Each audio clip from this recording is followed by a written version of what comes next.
Mine is an interesting story. Ron McNair, the late great Dr. Ron McNair, who became a friend of mine many years ago and unfortunately was killed on the Challenger accident, was my inspiration for becoming an astronaut. I never dreamed of being one until I met him when I was a test pilot. He challenged me to apply for the Space Shuttle program. So that's how I happened to apply, and that's how I happened to be here. You know, I think, if anything, flying in space changed my perspective on our planet. I was always one that had been raised in a family that was relatively religious and studious, if you will. But just having the opportunity to view the planet from the perspective of space really changed the way I looked at the planet on which we live.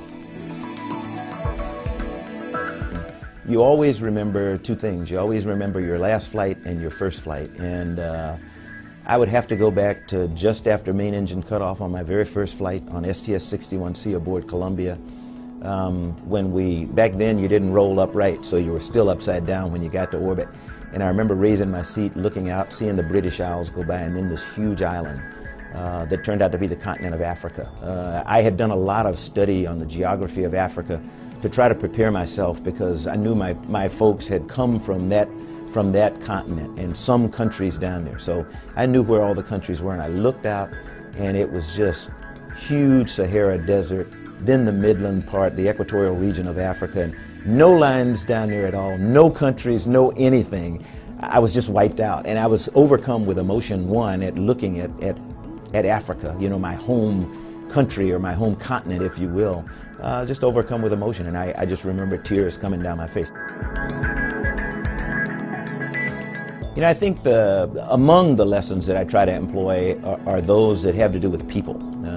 I talk to people quite a bit about one of my most memorable experiences in my time in the astronaut office being the 2-year period of time in which I was involved in training for my last flight, STS-60, when I actually had an opportunity to meet and serve with Sergei Krikalev and Vladimir Titov, 2 Russian cosmonauts, former Soviet cosmonauts, who came to the United States with their families and lived in Houston with us for a little bit more than 2 years.